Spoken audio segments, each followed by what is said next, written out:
Hello, hello, beautiful souls, and welcome to day 8 of our self-love challenge. Today we're going to be shifting gears slightly, and we're going to be diving into beliefs and how they affect our behaviors and our thoughts and keep us in cycles that we would not prefer to be kept in. So the first thing I'm going to bring up is something that I learned at Subway. And so whenever I got my job there, this was the second Subway I worked at, so I was like 18.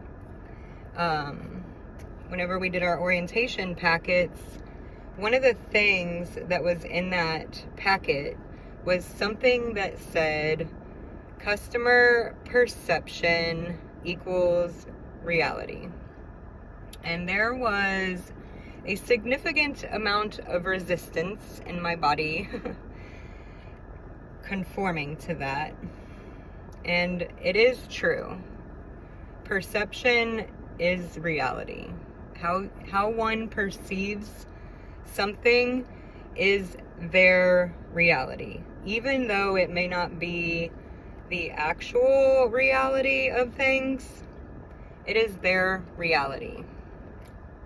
So what creates this perception though, right? It is past experiences, past traumas, our conditioning, what we've read, what we see, you know? So like, let's take, for example, there was a big controversy not too many years back about Subway's tuna. I don't even remember what the controversy was, but it was like being blasted everywhere, right? So then all these people had this perception that there was something wrong with the tuna, even though there wasn't, you know? So it's like, even though it may not be true, if you perceive it to be true, then it becomes your reality. So the importance of this is actually getting very honest with yourself, your perceptions, and like looking behind them. Like, where did this perception come from? You know, what belief is driving this perception, right? Because, I mean, honestly, do we want to be perceiving the world and thus living in the reality of lies? Or, you know, would we rather be perceiving it as truth? So, with beliefs, there are several limiting beliefs that drive most people. And they are not good enough, not worthy, not lovable, not safe, not belonging. The big three are worthy, enough, and lovable. And a lot of what I'm going to be talking about, I get from Sven Earlson, I think is his name. He is the Badass Counselor. He has a podcast. He has a book called There's a Hole in My Love Cup. And if you are struggling with like breaking through your beliefs that you know are limiting you, I highly recommend the Hole in My Love Cup book. It's very, very good. It goes really deep into all of the beliefs, where they came from, how to let go of them, and you know, bring in new beliefs about yourself. There's lots of journaling in there, and it was very impactful for me. But basically, we have these beliefs about ourselves that came about at some point in our childhood, more than likely, through the school system, through jobs, you know, all the conditioning that happens. So, it's crazy, you know, that we walk around feeling like we're not worthy, that we're not lovable, that we're not enough, that we have to perform to get love, that we have to be a certain way to get approved. You imagine a baby. You were a baby once, a perfect, innocent, sweet, just ball of joy, right? And if you imagine a baby, would you ever say that the baby isn't worthy? That the baby isn't lovable? That there's something wrong or bad about the baby? We all started here. And we were all enough.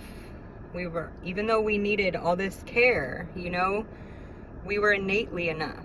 So somewhere along the lines, we take in criticism or discipline, I don't know, that tells us that the way that we are isn't good enough, isn't worthy, isn't lovable. If you're too loud, you might not get love from your caregivers, right?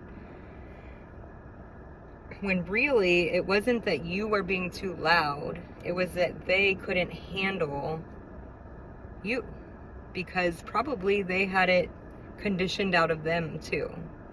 Maybe their caregivers couldn't handle noise either.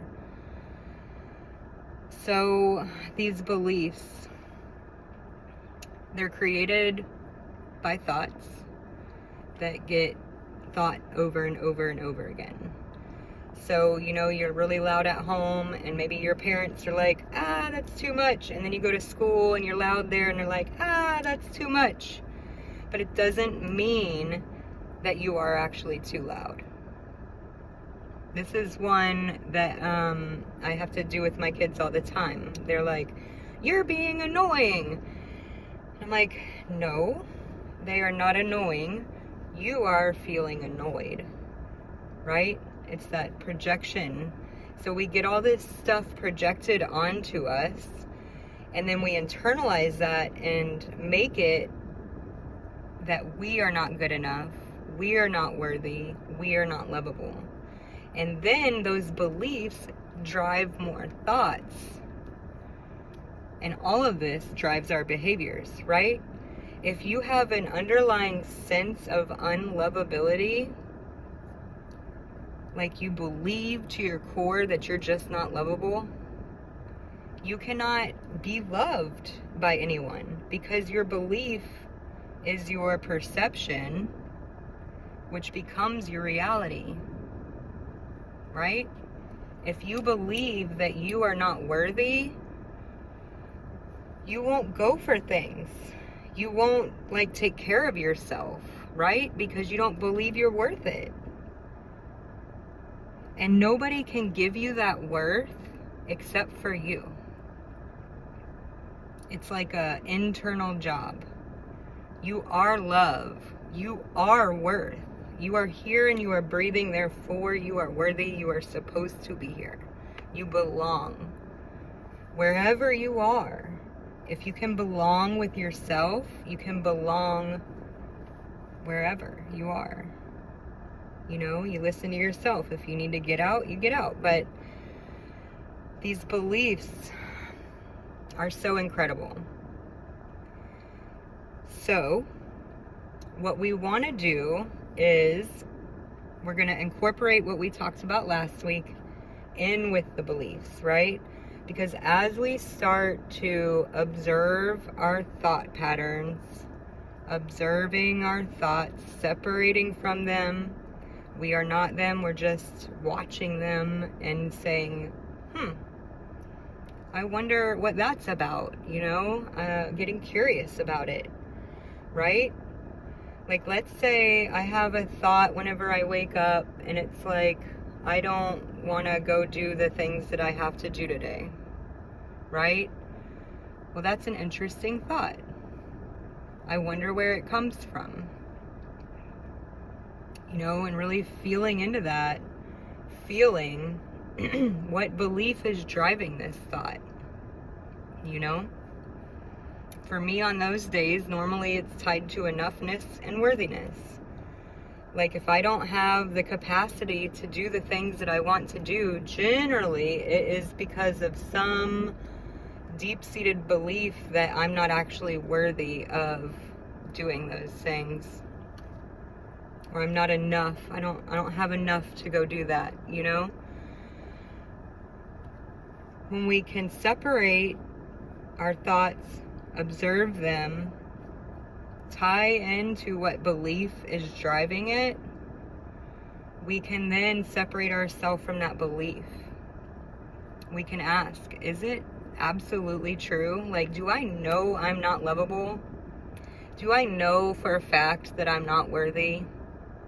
You know? Do I know for a fact that I'm not enough? Or is this some garbage that I believed whenever I was like cement as a child, and somebody just imprinted it into my soul, you know? Like, so we can separate ourselves from these beliefs and get real with it. Like, is it actually true? And then we can kind of turn that around and be like, I am actually enough, you know? You can find examples in your life of times when you knew you were enough, when you know you're worthy. If you really sink into your body, like, you can feel that you have this love. Anything and anyone you've ever loved, that's your love. It's in you. It's you. You know, it's not them that made you love them. You just did that. Like a flower, you know? I have this really cute skink. It's a baby skink. And he keeps running in front of me. And it's just like, oh, I love him so much. You know? That love is coming from me. I am love. We are all love. How could love not be lovable? You know? How can a baby not be lovable? If somebody doesn't love the baby, it's not the baby's lack of love or unlovability. It's the person who can't find their own love. They believe that they're unlovable and therefore project it, you know? So really honing in, knowing that you are worthy, knowing that you are enough, knowing that you are lovable, and then noticing when these patterns pop up, and just getting curious about which belief is driving it. And then you can prove it wrong. You know? You can call out the lie. So, today's challenge is going to be kind of similar to one that we did last week with our thoughts and creating that separation in our thoughts. We're still keeping track of our thoughts, and now I want you to see if you can figure out what belief is driving the thought, and maybe journal about it. Like, journal about all the times you felt not enough, not worthy, not lovable. Really get flushing it out, you know? Figuring out what it was that you were actually feeling in those moments. What did you actually need in those moments? But more importantly, just becoming clear, because it's a lot easier whenever you're aware of these lies and you can see them, that they're not true, even though they're still running. If you can see it, that it's not true, then you can start to shift it into a new direction. Because we don't really want to be living in a way where we don't feel worthy. Like, it really freaking blows. I can tell you. I still have some, you know, worthiness. Worthiness was my biggest one, you know, and enough. And it came through in so many weird ways. Like, I think I've talked about before making dinner for my family and how frustrated and upset I would get if somebody didn't like what I made. And it was because I was internalizing that as not being good enough. Even though that, like, what they like, their taste buds, has nothing to do with my enoughness. But you see, it's tricky. So really just kind of taking time to slow it down, especially in frantic moments. Like, what is the thought? What's the story behind the thought? What is the belief that's driving the thought?